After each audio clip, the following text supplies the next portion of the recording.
ஆகாஷவாணி.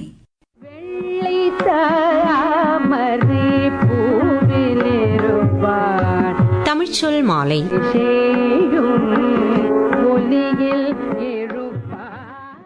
வணக்கம் நேர்களே, இது தமிழ்ச்சொல் மாலை.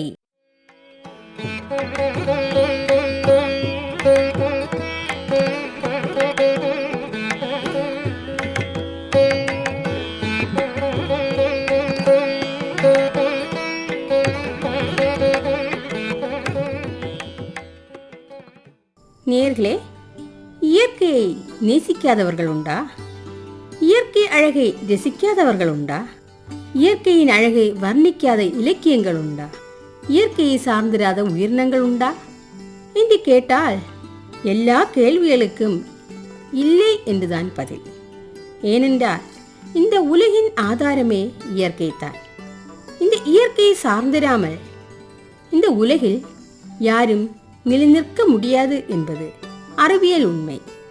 இயற்கையை வர்ணிக்காமல் காவியங்கள் படைக்க முடியாது என்பது இலக்கிய உண்மை. இயற்கையை ரசிக்காமல் மனிதன் தன் மனதை பக்குவப்படுத்த முடியாது என்பது உளவியல் உண்மை. இவ்வாறு நமது வாழ்வின் எல்லா திசைகளிலும் நம்முடன் இணைந்திருப்பது இயற்கை மட்டும்தான். இந்த உண்மையும் நாம் எல்லோருக்கும் தெரியும். இருந்தும் கூட நமக்கு சுற்றி இருக்கும் இந்த இயற்கையை சுரண்டி மனிதர் வாழ்வை மேம்படுத்துவதில் ஏதோ நிம்மதி காண்கிறான். இந்த நிம்மதி நிலைத்திருக்கும் என்று நீங்கள் நினைக்கிறீர்களா? இல்லை நேயர்களே, மனிதனின் மனதில் தோன்றிய இந்த சுயநல சிந்தனைகள் இயற்கை இன்று பெரிதளவு பாதித்திருக்கிறது. எனவே நாளுக்கு நாள் அழிந்து வரும் இந்த இயற்கையை நிலைநிறுத்தும் பொருட்டு மக்களிடையே ஓர் விழிப்புணர்வை ஏற்படுத்தத்தான் ஒவ்வொரு ஆண்டும் ஜூன் 5 உலக சுற்றுச்சூழல் தினமாக அனுசரிக்கப்படுகிறது. நேயர்களே, இன்றைய தமிழ்ச்சொல் மாலை நிகழ்ச்சியில் முதலாவதாக நேயர்கள் கேட்க இருப்பது டாக்டர் எஸ். மோதிலால் நேரு அவர்கள் எழுதி வழங்கும் உரை, சுற்றுச்சூழல் பாதுகாப்பு ஏன், எதற்கு?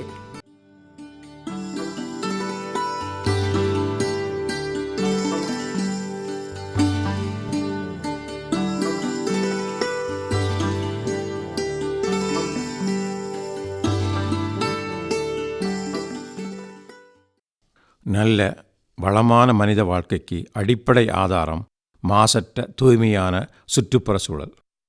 இது நம்மை சுற்றியுள்ள காற்று, நீர், நிலம், தாவரங்கள், விலங்குகள் மற்றும் இயற்கை வளங்கள் உள்ளிட்ட உயிருள்ள மற்றும் உயிரற்ற பொருட்களின் தொகுப்பாகும். இந்த சுற்றுப்புற சூழல் உயிரினங்களின் வாழ்வு, அதன் வளர்ச்சி மற்றும் வாழ்வாதாரத்திற்கு மிகவும் தேவையான ஒன்று. இவை அனைத்தும் ஒன்றுடன் ஒன்று பின்னி பிணைந்து சுழற்சியின் தொடர் பயணமாகும். இன்றைய உலகில் மனிதன் மேற்கொள்ளும் அதிகப்படியான சுயநலம் சார்ந்த வளர்ச்சி நடவடிக்கைகளால், செயல்பாடுகளால் சுற்றுப்புற சூழல் பெரிதும் பாதிக்கப்பட்டு அதன் விளைவாக பல இன்னல்களை நாம் எதிர்கொள்ள வேண்டிய சூழ்நிலையில் இருக்கிறோம். இன்றைய சூழலில் உலக அளவில் ஒரு யுத்தம் உருவானால் அது எண்ணெய் கிணறுகள் மற்றும் சுத்திகரிப்பு நிலையங்களை பாதிக்கும். பெர்சிய வளைகுடாவில் எண்ணெய் கசிவு ஏற்பட்டால் கடல் நீர், மீன்வளம் மற்றும் கடல்சார் உயிரினங்களையும் பாதிக்கும். எனவே யுத்தத்தை தவிர்க்க வேண்டியது உலகத் தலைவர்களின் கடமையாகும். எடுத்துக்காட்டாக நமது கேரள மாநிலத்தில் குட்டநாடு என்று அழைக்கப்படும் ஆலப்புழை, கோட்டயம் மற்றும் பத்தனந்திட்டா மாவட்டங்களில் பரவியுள்ள கடல் மட்டத்திற்கு கீழே நெல் பயிர் செய்யும் தனித்துவமான பகுதியில் சூரிய ஒளியின் தாக்கத்தால் குறிப்பாக 41 டிகிரியை விட வெப்பம் உயர்ந்ததால் பயிர்கள் கருகி கடும் இழப்பை சந்தித்தனர். பாலக்காடு மாவட்டத்தில் வரலாறு காணாத வறட்சியும் வெப்பமும் ஏற்பட்டது. வனவிலங்குகள் நகரப்பகுதிக்கு வரவேண்டிய கட்டாயம் ஏற்பட்டது. இந்த வேனல் காலத்தில் பாம்புகளின் நடமாட்டம் உயர்ந்தது. இதற்கு காரணம் நாம் சுற்றுப்புற சூழலை பாதுகாக்க தவறியது. நாம் அனைவரும் சுற்றுச்சூழல் எவ்வாறு பாதிக்கப்படுகிறது, அதன் திண்மையிலிருந்து எவ்வாறு நம்மை பாதுகாத்துக் கொள்வது என்பது மட்டுமல்ல, வருங்காலத்தில் இந்த சுற்றுப்புற சூழல் மாசுபாட்டை எவ்வாறு தடை செய்யலாம் என்று சிந்தித்து செயல்பட வேண்டிய முக்கியமான கட்டத்தில் நாம் இருக்கிறோம். இன்றைய உலகில் காற்று, நீர் மற்றும் மண் என அனைத்துமே மாசடைந்துள்ளது. தொழில்மயமாக்கல், நகரமயமாக்கல், வன அழிப்பு, கனிமங்களை சுரண்டுதல் என பல இயற்கையின் சமநிலையை குலைக்கின்ற அல்லது பாதிக்கின்ற செயல்கள் வேகமாக நடைபெறுகிறது. இதுபோன்ற செயல்கள் காலநிலை மாற்றத்திற்கு காரணமாகி பெருவெள்ளம், கடும் வறட்சி, சூறாவளி, சுனாமி போன்ற பேரழிவுகள் அதிகரித்து வருகின்றது. இன்று நாம் வாழும் பூமி ஒரு சாதாரண நிலப்பரப்பு அல்ல. அது சுமார் 4.5 பில்லியன் ஆண்டுகள், அதாவது ஏறத்தாழ 450 கோடி வருடங்கள் வாழ்ந்து கொண்டிருக்கும் ஒரு அற்புதமான அமைப்பு, மனித வாழ்வின் அடிப்படை. இந்த உண்மையை நமக்கு நினைவூட்டுவது கயா ஹைபாத்திஸ் என்ற சிந்தனை. இதை முன்வைத்தவர் ஜேம்ஸ் லவ்லாக். இந்த கருத்து என்ன சொல்கிறது என்றால், பூமி ஒரு உயிரற்ற பொருள் அல்ல, அது ஒரு உயிர் அமைப்பு. கடல்கள், காற்று, மண், காடுகள் இவை அனைத்தும் ஒன்றோடொன்று இணைந்து பூமியின் சமநிலையை காக்கின்றது. மனித உடல் தனது வெப்பத்தை தானாக கட்டுப்படுத்துவது போல் பூமியும் தன்னை தானே சமநிலைப்படுத்தி கொள்ளும் திறனுடையது. காற்றில் கார்பன் அதிகரித்தால் காடுகள் அதை உறிஞ்சுகின்றன. கடல்களில் மாற்றம் ஏற்பட்டால் உயிரினங்கள் அதை சமப்படுத்துகின்றன. இயற்கை ஒரு தன்னியக்க அமைப்பு அல்லது ஒரு சக்தி. ஆனால் இந்த சமநிலை ஒரு எல்லையற்றதல்ல. கடந்த 200 ஆண்டுகளில் மனிதன் பூமியை ஒரு வளம் என மட்டுமே பார்த்தான்.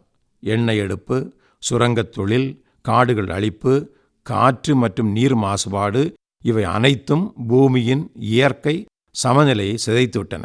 நாம் வளர்ச்சி என்ற பெயரில் நம் வாழ்வின் அடித்தளத்தையே சேதப்படுத்தி கொண்டிருக்கிறோம். இதை உணர வேண்டியதன் காலம் வந்துவிட்டது.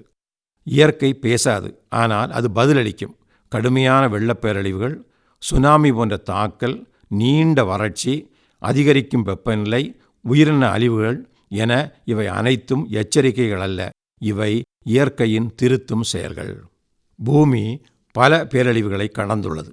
ஆனால் இன்று கேள்வி பூமி வாழுமா என்பது அல்ல, மனிதன் வாழ்வானா என்பதே. நாம் இயற்கையிலிருந்து பிரிந்தவர்கள் அல்ல. நாம் இயற்கைக்கு வெளியே இல்லை. நாம் இயற்கையின் ஒரு பகுதி. நீரை மாசுபடுத்தினால் அது நம் உடலையே பாதிக்கும். காடுகளை அழித்தால் அது நம் சுவாசத்தையே பாதிக்கும். மண்ணை சீரழித்தால் அது நம் உணவையே பாதிக்கும். இயற்கைக்கு எதிரான செயல்பாடுகள் என்பது நமக்கே எதிரான போராட்டம். நாம் செய்ய வேண்டியது என்ன, அதற்கான தீர்வு என்ன என்று பார்த்தால், மரங்களை பாதுகாப்போம், புதிய மரங்களை நட்டு வளர்ப்போம், நீர்வளங்களை சிக்கனமாக பயன்படுத்தி அதை காத்திடுவோம், பிளாஸ்டிக் பயன்பாட்டை குறைப்போம், புதுப்பிக்கத்தக்க ஆற்றல் வளங்களின் பயன்பாடுகளை அதிகரிப்போம், சுற்றுப்புற சூழல் விழிப்புணர்வை பரப்புவோம். எதிர்கால தலைமுறைக்கு வளமான உலகை வழங்குவது நமது கடமை. அதை எவ்வாறு நிறைவேற்றுவது என்று பார்த்தால், மரங்கள் நடுவது மற்றும் காடு பாதுகாப்பு, பிளாஸ்டிக் பயன்பாட்டை குறைத்தல், கழிவுகளை மறுசுழற்சி செய்தல், சுற்றுப்புற சூழல் பாதுகாப்பு நடவடிக்கையை தொலைநோக்கு பார்வையுடன் திட்டமிட்டு பொதுமக்களின் ஆதரவுடன் நடைமுறைப்படுத்த வேண்டும் என்பதை நாம் முதலில் உணர வேண்டும். சுற்றுப்புற சூழல் கூறுகளான காற்று, நீர், மண், காடுகள் மற்றும் உயிரினங்களை பாதுகாத்து இன்றைய சூழ்நிலையில் இருந்து ஒரு நல்ல மாற்றத்திற்கான முயற்சி செய்ய வேண்டியது நமது கடமையாகும். இதற்காக 1973ஆம் ஆண்டு முதல் எல்லா வருடமும் ஜூன் மாதம் 5ஆம் நாள் உலக சுற்றுச்சூழல் தினமாக கொண்டாடப்படுகிறது. சுற்றுச்சூழலை பாதுகாப்பதன் முக்கியத்துவத்தை வலியுறுத்தவும், பூமியை பாதுகாக்க எடுக்கும் நடவடிக்கைகளை ஊக்குவிக்கவும் ஐக்கிய நாடுகள் சபையால் அறிவிக்கப்பட்டது இந்த தினம். இந்த தினத்தில் நெகிழியால் ஏற்படும் மாசுபாடு, பூமி வெப்பமடைதல் மற்றும் காடுகளை அழித்தல் போன்ற பிரச்சனைகள் குறித்த விழிப்புணர்வு ஏற்படுத்துவது சுற்றுச்சூழலை பாதுகாக்க 3 வழிமுறைகளை கூறுகிறது. அதாவது ரெடியூஸ், ரீயூஸ் அண்ட் ரீசைக்கிள் என்ற 3 வகையான நேரிடலால் பூமியின் சுற்றுச்சூழல் பாதுகாக்க முடியும் என்று கூறுகிறது. இதற்காக மரங்கள் நடுதல், பிளாஸ்டிக்கை தவிர்த்தல் என்ற கொள்கையும் கூறப்படுகிறது. இதன் வாயிலாக நாம் இயற்கை நம்முடைய தேவைக்கு தருகிறது, ஆனால் பேராசைக்கு அல்ல என்ற நமது தேசத்தந்தையின் அறச்சொல்லை நினைவில் கொண்டு வருகிறது. உலக அளவில் சுற்றுப்புற சூழல் பாதுகாப்பிற்காக பல முக்கிய விருதுகள் வழங்கப்படுகின்றன. எடுத்துக்காட்டாக சாம்பியன் ஆஃப் தி எர்த் அல்லது பூமியின் வெற்றியாளர் என்ற விருது வழங்கப்படுகிறது. இந்த விருது தமிழ்நாடு அரசின் தலைமைச் செயலாளராக இருந்த திருமதி சுப்ரியா சாஹூ என்ற IAS அதிகாரிக்கு வழங்கப்பட்டது. கோல்ட்மேன் என்விரான்மெண்டல் பிரைஸ், அதாவது பசுமை நோபல் பரிசு, சமுதாயத்தில் அடித்தட்டு மக்களுடன் இணைந்து நடத்தும் சுற்றுச்சூழல் பாதுகாப்பு ஆர்வலர்களுக்கு வழங்கப்படும் மிக உயர்ந்த விருது. இந்த விருது 1989 வருடம் முதல் வழங்கப்படுகிறது. கடந்த 2024 வருடம் அலோக் சுக்லா என்ற சமூக ஆர்வலருக்கு சத்தீஸ்கர் மாநிலத்தில் ஏறத்தாழ 4.5 லட்சம் நிலப்பரப்பை நிலக்கரி சுரங்கத்தில் இருந்து காப்பாற்றினார். அந்த பகுதி மக்களுடன் இணைந்து சுற்றுச்சூழல் பாதுகாப்பின் தேவையை உணர்த்தி விழிப்புணர்வை உருவாக்கினார். அதற்காக இந்த விருது அவருக்கு வழங்கப்பட்டது. அடுத்த முக்கியமான ஒரு விருது Tyler prize for environmental achievement. இது சுற்றுப்புறச்சூழல், அறிவியல், ஆரோக்கியம் மற்றும் எனர்ஜி துறையின் சிறந்த பங்களிப்பிற்காக அளிக்கப்படும் ஒரு பன்னாட்டு விருது. இதேபோல் சுற்றுச்சூழல் பாதுகாப்பிற்காக இந்திய அரசும் மாநிலங்களும் பல விருதுகளை வழங்குகிறது. எடுத்துக்காட்டாக தமிழக அரசு வழங்குகிறது பசுமை சாம்பியன் விருது. இதற்காக 1 லட்சம் ரூபாய் பரிசுத் தொகை வழங்கப்படுகிறது. தனிநபருக்கு 2 லட்சம் ரூபாயும் நிறுவனங்களுக்கு 5 லட்சம் ரூபாயும் வழங்குகிறது. தமிழ்நாடு அரசு சுற்றுச்சூழல் விருது. இந்த விருதின் வாயிலாக சுற்றுச்சூழல், கல்வி, விழிப்புணர்வு, மேலாண்மை மற்றும் ஆராய்ச்சிக்காக விருதுகளை வழங்குகிறது.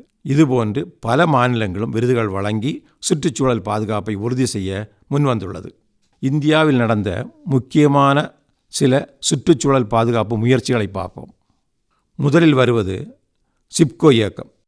இது 1970 வருடம் உத்தராகண்ட் மாநிலத்தில் காடுகளை பாதுகாப்பதற்காக, குறிப்பாக அந்த பகுதியில் வாழ்ந்து வந்த கிராமிய பெண்கள் மரங்களை அணைத்தவாறு நடத்திய வரலாற்று சிறப்புமிக்க போராட்டம். இதற்கு முன்னின்றவர் சுந்தர்லால் பகுனா மற்றும் பிரதாப் பிரசாத் பட் என்ற சமூக ஆர்வலர்கள். காடுகளை அழிப்பதால் குடிநீர் மற்றும் விறகு தட்டுப்பாடு வரும் என்பதை உணர்ந்து பெண்கள் இந்த போராட்டத்தில் தீவிரமாக பங்கு பெற்றனர்.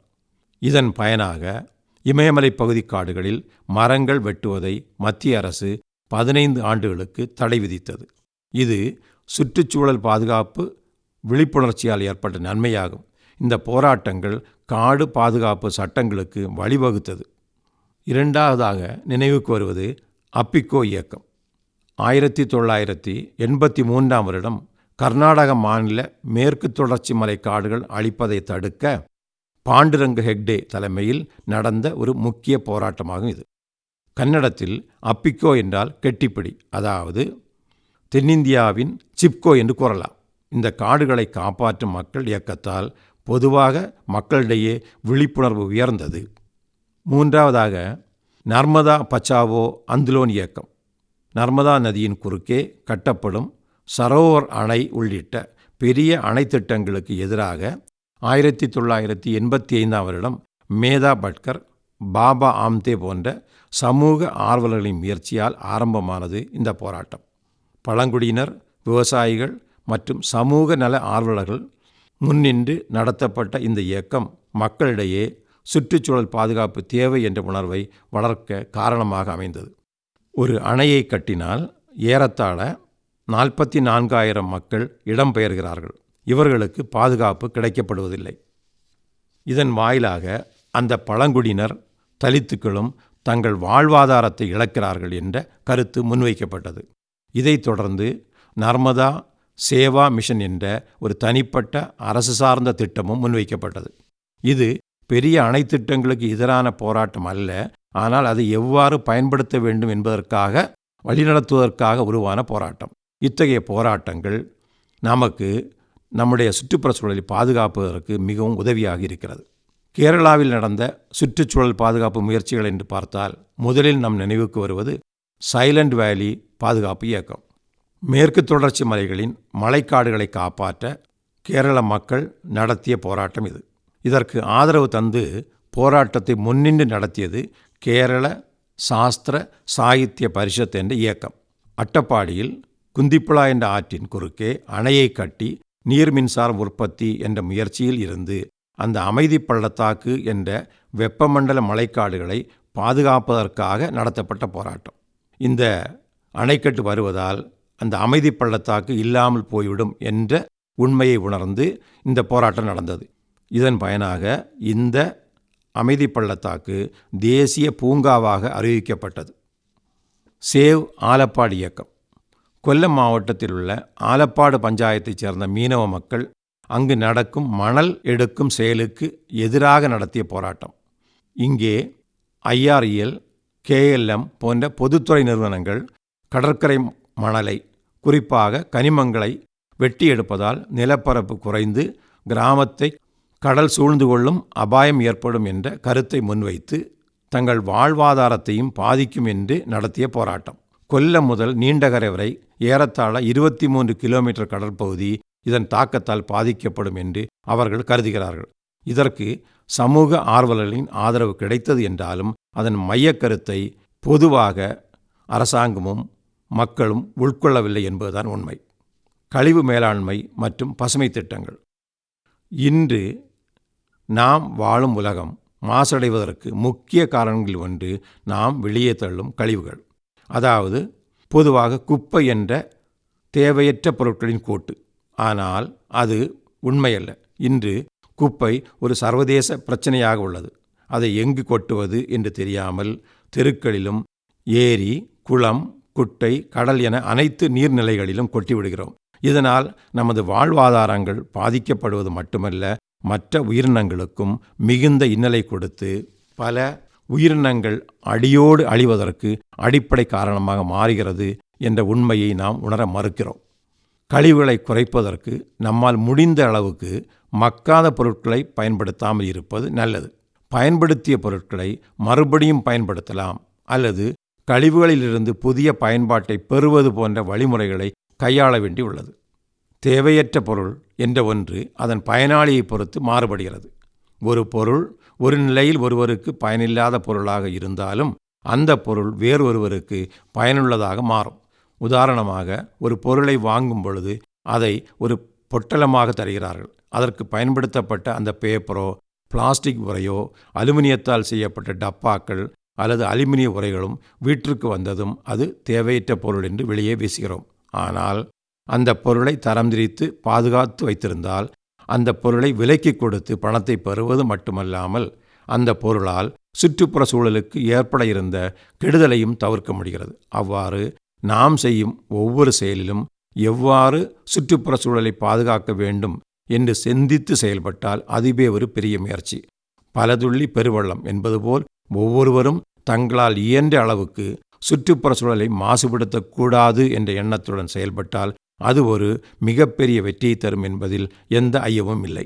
இன்று நகரத்தில் வாழும் எல்லோருக்கும் கழிவுகளை சமாளிப்பது என்பது பெரிய விஷயமாக இருக்கிறது. ஆனால் அதை உண்மையிலேயே அலசி பார்த்தால் நிவர்த்தி செய்ய முடியும். குறிப்பாக 4 அல்லது 5 பேர் அடங்கிய குடும்பத்தில் வரும் கழிவுகள் என்ன என்று பார்த்தால், சமையலுக்காக பயன்படுத்தும் பொருட்களிலிருந்து வரும் கழிவுகள் ஏறத்தாழ 500 கிராம் முதல் 1 கிலோ வரை வரும்.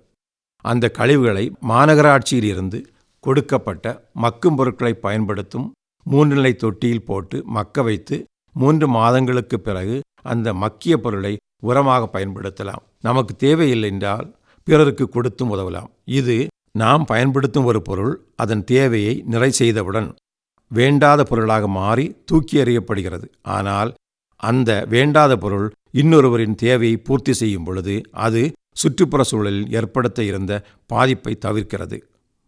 இன்று நகரமயமாக்கப்பட்டாலும், கிராமங்கள் மறைந்ததாலும், அடுக்குமாடி கட்டிடங்கள் உயர்ந்ததாலும், வேளாண்மை பின்னடைந்ததாலும் இந்த குப்பைகளின் அளவு படிப்படியாக உயர்கிறது என்பது மட்டுமல்ல, அதை சரியாக பராமரிப்பது என்பது ஒரு பிரச்சனையாக மாறி ஆபத்தான நிலைக்கு சென்று கொண்டிருக்கிறது என்று ஐக்கிய நாட்டு சபையின் சுற்றுப்புற சூழல் பாதுகாப்பு அமைப்பு பல புள்ளிவிவரங்களை தருகிறது. இந்த கழிவு மேலாண்மையில் அனைத்து நாடுகளும் பல நிறுவன கூட்டமைப்புகளின் கீழ் செயல்பட்டு வருகின்றன. இன்னும் பல அரசு சார்பற்ற நிறுவனங்கள் கூட இதற்காக தொண்டு பணி ஆற்றி வருகிறார்கள். வீடுகள் மற்றும் தொழிற்சாலைகள் வெளியிடும் குப்பைகளை சேகரித்தல், அவற்றை வகைப்படுத்துதல், பொருத்தமான இடங்களை சேமித்தல், கண்காணித்தல், மீண்டும் மேல் சுழற்சிக்கு பயன்படுத்தல் என்பன அது. இந்த கழிவுப் பொருட்களை எப்படி கையாள வேண்டும் என்பதை நாம் உணர்ந்து ஒவ்வொரு கட்டத்திலும் செயல்பட்டால் நிச்சயம் சுற்றுச்சூழல் மாசுபடுவதை தடை செய்ய முடியும். கடந்த சில வருடங்களாக கணினி பொருட்களால் உருவாகும் கழிவுகளை கையாள்வதற்காக உலகளாவிய தளத்தில் பல முயற்சிகளும் முன்வைக்கப்பட்டது என்றாலும் மக்களின் அறியாமையாலும் விழிப்புணர்வு குறைவாக இருந்ததாலும் கணினி பொருட்களால் உருவாகிய கழிவுகள் உலகளாவிய பிரச்சனையாக மாறியிருக்கிறது. எனவே இந்தியாவிலும் குறிப்பாக தமிழ்நாடு மற்றும் கேரளத்திலும் சுற்றுச்சூழல் பாதுகாப்பிற்காக பல முயற்சிகள் நடைபெறுகின்றன. இம்முயற்சிகள் சில இடங்களில் வெற்றி பெற்றாலும் சில இடங்களில் சவால்களை சந்தித்துள்ளன. இருப்பினும் அவை அனைத்தும் ஒரு முக்கியமான உண்மையை எடுத்துக் கூறுகின்றது. சுற்றுச்சூழல் பாதுகாப்பு என்பது ஒரு நாள் செயலல்ல, அது தொடர்ந்து செய்ய வேண்டிய பொறுப்பு. நாம் இந்த பூமியின் உரிமையாளர்கள் அல்ல, நாம் இங்கு தற்காலிக வாடகைக்காரர்கள். பூமி நமக்கு தேவையான அனைத்தையும் தருகிறது. ஆனால் நாம் அதை பாதுகாக்க தவறினால் அதன் விளைவுகளை தவிர்க்க முடியாது. பூமியை காப்பாற்றுவது என்பது நம்மை நாமே காப்பாற்றுவதுதான். ஆகவே நாம் இன்று இயற்கையை காப்போம், நாளை அது நம்மை காப்பாற்றும்.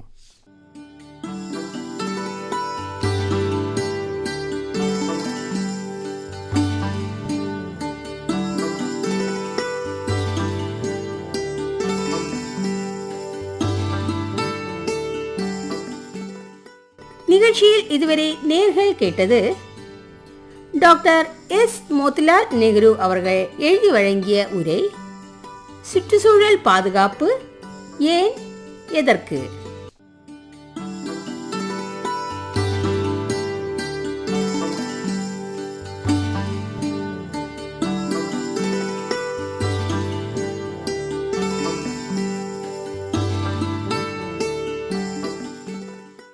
நேர்கள் கேட்டுக்கொண்டிருப்பது ஆகாஷவாணியின் தமிழ்ச்சொல் மாலை.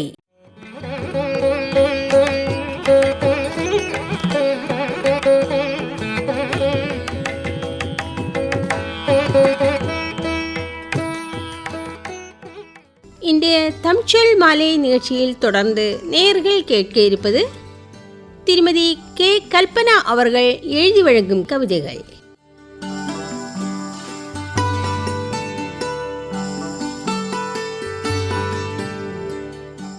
இந்தியா. இந்தியா என்றதும் இதயம் தொடும் உரக்க குரல் ஒன்று உள்ளத்தில் நிறையும். பயமும் பாசமும் பரிதவிப்பும் ஆட்கொள்ளும், சுயமும் மறந்து சுகமாக இன்னிசைக்கும். காஷ்மீர் முதல் கன்னியாகுமரி வரை 1000 மொழிகளின் கோர்வை மக்களெனினும் பிறப்பால் இந்தியர்கள் என்ற பெருமிதம் மேலோங்கும். சுரக்காத பசுவின் அகடும் சுரக்கும். பிறப்பால் இந்தியர்கள் என்ற பெருமிதம் மேலோங்கும். சுரக்காத பசுவின் அகடும் சுரக்கும். கலாச்சாரமும் பண்பாடும் காக்கும் நாடு, விதை மதிப்பில்லா கலைகளுடன் நாடு. இயற்கை ததும்பி இன்பமாய் பூத்திருக்கும், செயற்கை போலியை வரவேற்க மறுக்கும். மருத்துவமும் யுக்தியும் மகிழ்வாய் நிறைந்து, கருத்தாய் காக்கும் கலவையும் இங்குண்டு. உருவத்தில் வேறுபட்டாலும் உணர்வில் ஒன்றி அரும்பாய் பூத்திடுவோம் அன்பென்ற அடையாளத்தில். இதிகாச புராணங்களில் சாம்ராஜ்யமே இங்குண்டு, மதிப்பூத்த மன்னர்களின் வளமும் இங்குள்ளது. இதிகாச புராணங்களின் சாம்ராஜ்யமே இங்குண்டு, மதிப்பூத்த மன்னர்களின் வளமும் இங்குண்டு. விவசாயம் தொட்டு விஞ்ஞானம் வரை பாரதம் என்றாலே பாரெங்கும் ஒலிக்கும். எத்தனை எத்தனை அடையாளங்கள் எங்களுக்கு, மொத்தமும் கூறிட ஒரு நாள் போதுமோ? வைகரை விடியலும் வசந்தத்தின் வாசமும் தையலிட்ட கொடையை தரித்துள்ளார் எம் மண்ணை. இலக்கண இலக்கிய இன்பங்களை எடுத்துரைத்து தலைக்கணமற்ற வாழ்வின் வித்தாகும் பாரதம். ஓதும் மொழியில் உன்னதம் நிறுப்பி தீதை மனிதனுக்கு பிரித்துக் காட்டி, வேதங்கள் யாவையும் விடிவெள்ளியாய் அளித்து சாதனை படைத்திடும் சரித்திரத்தின் மடமாகும். ஓதும் மொழியில் உன்னதம் நிரப்பி தீதை மனிதனுக்கு பிரித்துக் காட்டி, வேதங்கள் யாவையும் விடிவெள்ளியாய் அளித்து சாதனை படைத்திடும் சரித்திரத்தின் மடமாகும். பாரெங்கும் போர்க்கொடி உயர்ந்து நின்றாலும் மார்தொட்டி சொல்வோம் இந்தியர் என்று. வந்தோரை வாழ வைக்கும் எங்கள் நாடு, தந்தோரை கல்வெட்டில் பதிக்கும் எங்கள் நாடு. மண் விளையும் எங்கள் பூமியில் கண்மலரும் கவலைகள் மறக்கும். 1000 சீற்றங்கள் ஆட்கொண்டாலும் தோரணம் விரித்தாடி தோய்வின்றி செழிக்கும். ஆலயத்தின் அதிசயங்கள் ஆர்ப்பரித்து அனைவரையும் தாழ்பணிந்து வணங்கிடக் கூடுமன்றோ? தலைவர்கள் பலரும் தத்துவங்கள் எழுப்பி மலையாக மகுடம் சூடியது இந்தியா.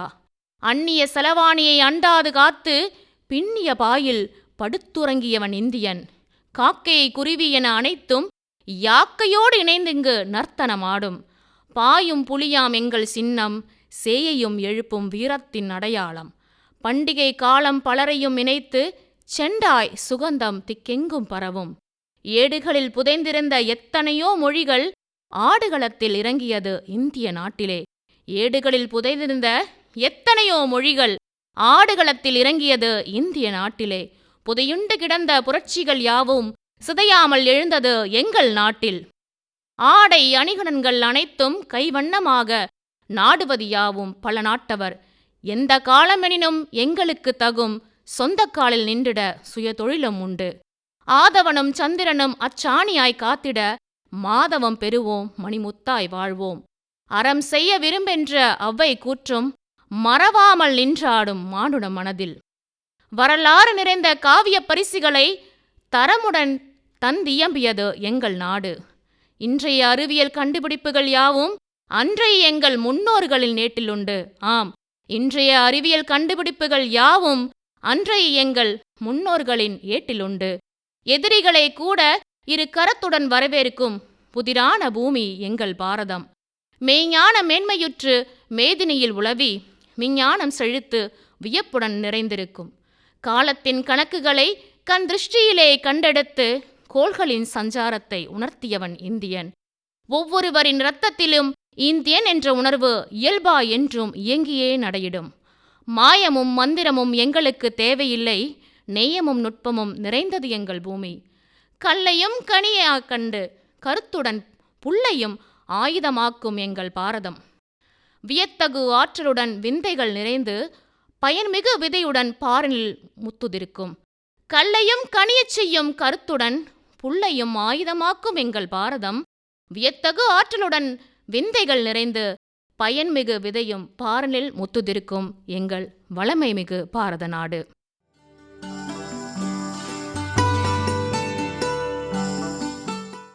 இன்றைய வாழ்வியல். உலகில் மாய பிம்பங்கள் அதிகமாக தாக்கிட நம்மை நாமே தரம் தாழ்த்திக் கொள்கின்றோம். வேட்டைக்கு புறப்படும் ஒவ்வொரு திக்கும் நமக்கான ஒன்று காத்திருக்கும் என்பதை மனம் உணர மறுக்கின்றது.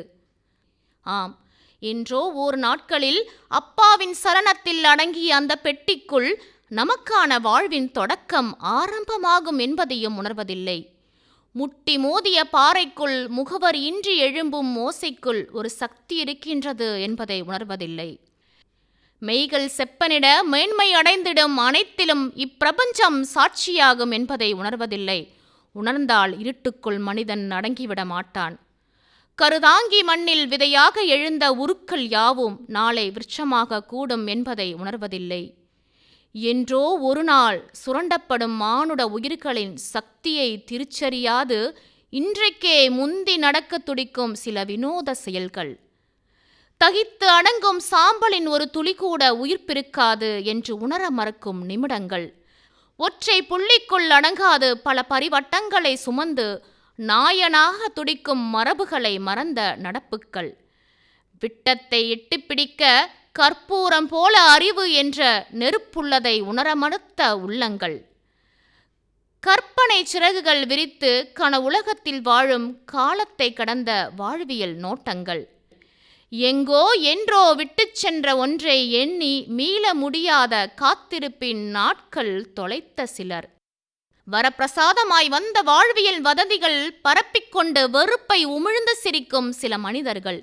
ஒற்றை சுவடுக்குள் 1000 ரசனைகள் உள்ளதென்பதை அறிய மறந்த சிலர். இப்படியாக அடுக்கிக் கொண்டே போகலாம். கலியுகம் என்ற பெயரில் ககன சுழற்சியில் ஒன்றுடன் ஒன்று போட்டியிலான வாழ்க்கை வெறும் வாழ்வியலை கடந்து செல்லுமே என்று வரலாறாகாது. அறிவின் செருவை அலசி ஆராய்ந்து நுட்பமான ஒன்றை முனைந்திட நினைத்தால் இவ்வாழ்க்கை வசந்தமாகும் என்று உணர்ந்திடு.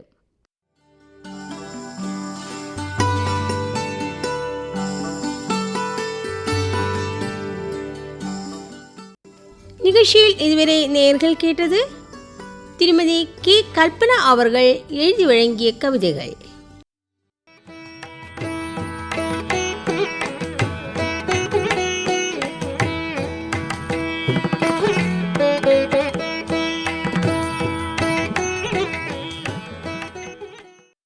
நிகழ்ச்சியில் இதுவரை நேயர்கள் கேட்டுக்கொண்டிருந்தது ஆகாஷவாணி திருவனந்தபுரம் நிலையத்திலிருந்து ஒலிபரப்பான தமிழ்ச்சொல் மாலை. இத்துடன் இந்திய நிகழ்ச்சிகள் நிறைவடைகின்றன. மீண்டும் சந்திக்கும் வரை உங்களிடமிருந்து விடைபெறுவது எம் சங்கீதா கிருஷ்ணகுமார். நன்றி, வணக்கம்.